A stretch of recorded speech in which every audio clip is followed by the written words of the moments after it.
So finally Roman Rings is back, return হয়ে গেছে আমাদের ট্রাইবাল চিফ ওটিসি রোমান রিংসের আজকের মানি নাইট রতে, এবং রুথলেস রোমানকে আমরা আবারও ব্যাক পেয়ে গিয়েছি।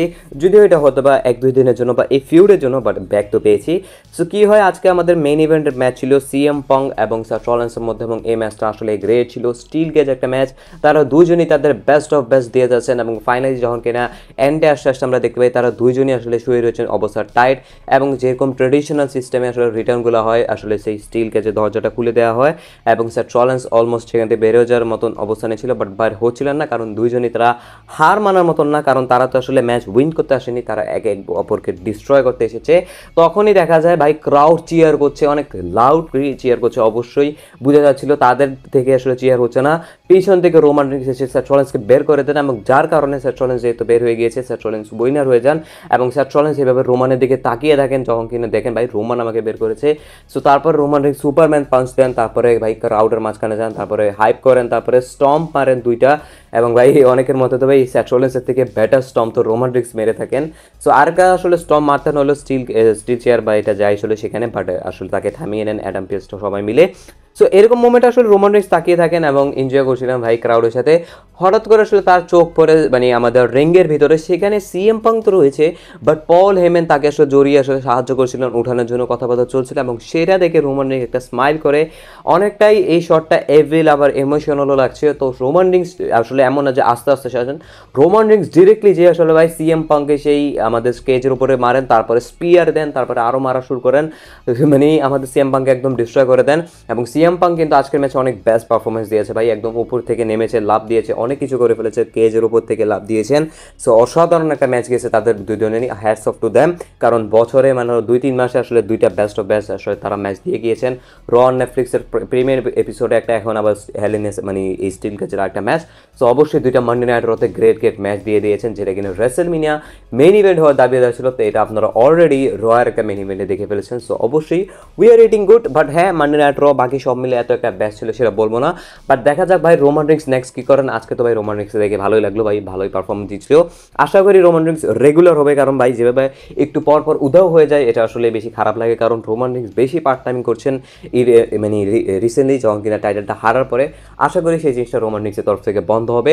অন্যদিকে আর তেমন একটা বেশি কিছু ছিল না। এমএসজি মানে মেডিসন স্কোয়ার গার্ডেন যেরকম একটা হাইপ হচ্ছিল, এমন পারফরমেন্স আমি দেখতে পাইনি। আজকের শোটা এত একটা বেস্ট ছিল না, বাট হ্যাঁ ডেলিভার করার মতন একটা উইকলি শো হিসেবে আসলে ভালো ছিল। আপনারা ফিন ব্যালার এবং ডমিনিক মিস্টারের মধ্যে একটা হাক দেখতে পেয়েছি, এবং এটা বোঝা যাচ্ছে ধীরে ধীরে তাদের আসলে ব্রেকআপটা যে হবে, বাট ব্রেকআপটা কবে হবে সেটা আমি আসলে দেখার জন্য ইন্টারেস্টিং। বাট আরেকটা ইন্টারেস্টিং একটা জিনিস সেটা হচ্ছে আজকে কিন্তু একটা প্রোমো ছিল আমাদের, যেহেতু ইও স্কাই উইমেন্স চ্যাম্পিয়ন হয়ে গিয়েছেন। সো তারপরে বিয়াঙ্কা বেলার আসে, আমাদের রিয়া রিপ্লি আসে, এবং রিয়া রিপ্লির জন্য ক্রাউডের অনেক ভালো রিয়াকশন ছিল। বাট ফানি মোমেন্ট ছিল যখন কিনা বিয়াঙ্কা বেলার এবং রিয়া রিপ্লি তাদের মধ্যে ঝগড়া চলছিল, ইউসকাই মাঝখানে আসার চেষ্টা করেন। একবার আসলে আমাদের রিয়া রিপ্লি তাকে মুখ দিয়ে মানে ঠেলে সরিয়ে দেন, আরেকবার আমাদের বিয়াঙ্কা বেলার।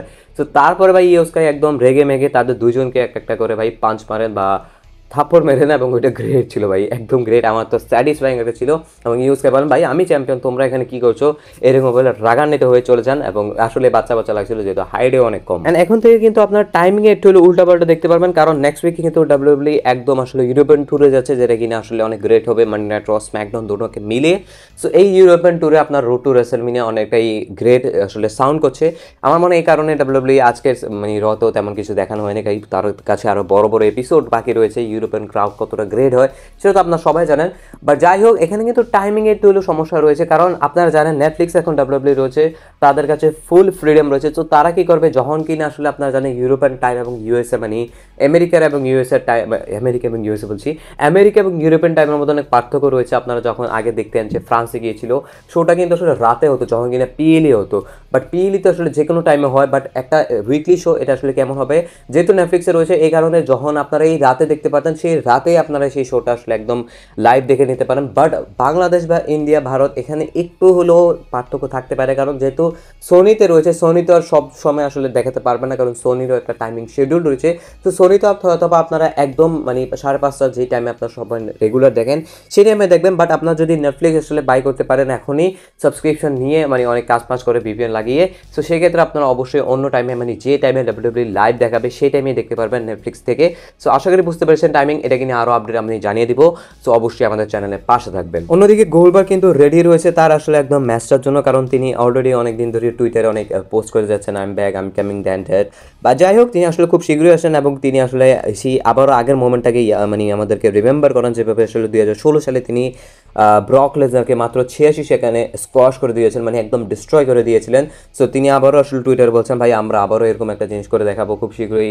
হাইপ করছেন, বাট হাইপ এত কেউ হচ্ছে না, বাট আই থিঙ্ক হাইপ হওয়া উচিত। বাট স্কোয়াশ কাউকে করে দেবেন সেটাকে নিয়ে আমার সন্দেহ রয়েছে, কারণ তিনি আসবেন 1-2 ম্যাচ বা 2-3 ম্যাচের জন্য, এবং এখানে যদি তার অপোনেন্ট গুন্থার বা ব্রন ব্রেকার হয়, আমার মনে হয় না ভাই ট্রিপল এইচ এরাতে অন্তত কাউকে আসলে তিনি তাদের দুজনের মধ্যে স্কোয়াশ করবেন। কারণ ডাব্লিউডাব্লিউ একজন বাইরে যে কিনা লেজেন্ড, যে কিনা পার্ট টাইমার, সে এসে যদি তাদের অ্যাক্টিভ সুপারস্টারকে স্কোয়াশ করে দেন তাহলে কী বা লাভ হলো, তার নামটা তো নিচে গেল। আমার মনে হয় আসলে তাকে উল্টা হাইপ করার জন্য ম্যাচটা হারতে পারেন, উল্টো এসে স্কোয়াশ তো দূরের কথা। বাট গোলবার্গ কিন্তু খুব শীঘ্রই আসছেন, সেটা একটা জানান দিয়ে দিলেন। অন্যদিকে আজকের এই রতে কিন্তু আমাদের আমেরিকার নাইটমেয়ার কোডি রোডসও ছিল। আগে বলে দিয়েছি সেগমেন্টে কোনো গ্রে ছিল না, স্ম্যাকডাউন থেকে অবশ্যই একটা নর্মাল মানে একটা সেগমেন্ট ছিল, তেমন কিছু বলা হয়নি। শুধুমাত্র বলে জন সিনা এই রক তারা তো আজকে নেই, তারা তো পার্ট টাইমার, তারা তো আসবে না, এবং তার নেক্সট উইক আসলে কীভাবে জন সিনার সাথে দেখা হবে বা একই রূপে থাকবে সেটাকে নিয়ে কথা বলেন। বেলজিয়াম থেকে নেক্সট রথ হতে আছে, তো সেখানে অবশ্যই আমাদের জন সিনা থাকবেন এবং সেম রূপে, বলা হয়নি কিন্তু ফেস টু ফেস হবে। আসলে তারা এখন অ্যাডভার্টাইজ করছে যে মানে সেম রূপ, মানে সেম বিল্ডিংয়ে তারা থাকবে। সো আশা করি জন সিনা প্রোমো তো দেখতে পারবো, সেখানে কোডরোস থাকুক বা না থাকুক, জন সিনা প্রোমোটা দেখার জন্য অনেক ইন্টারেস্টেড। এবং জন সিনা কিন্তু আজকের এই কোডরোসের প্রোমোর পরে আসলে ইনস্টাগ্রামে একটা ফটো আপলোড করেন, ক্যামেরা লেন্স মানে তিনি আসলে সবই দেখছেন আসলে কি দেখানো হয়েছে। এবং আজকে কিন্তু ভাই এমন একটা জিনিস হয়েছে যেটা কিনা আপনারা হয়তো বা 2-1 বছর আগে ভাবলেও অবাক হয়ে যাবেন। এই জিনিসটা আসলে জন সিনার রিটায়ারমেন্টের আগে আমরা দেখতে পাবো, সেটা হচ্ছে ক্রাউড আসলে মাঝখান দিয়ে চ্যান্ট করছিলেন আসলে, কারণ মাঝখান থেকে let's go Cena, Cena sucks. ভাই এই জিনিসটা আসলে কখনো শুনতে পারবো এটা ভাবতে পারিনি। এটা হয়তো বা 2011 সালে, 2010-12 এরকম টাইমে আমরা অনেক শুনতে পারতাম, বাট আবারও সেই চ্যান্সগুলো আমরা দেখতে পেরেছি। সো ভাই রেসলিং যে আসলে কি আসলে সেটা তো দেখতেই পাচ্ছেন, ঘুরে ফিরে কোথায় নিয়ে আসে আপনাকে।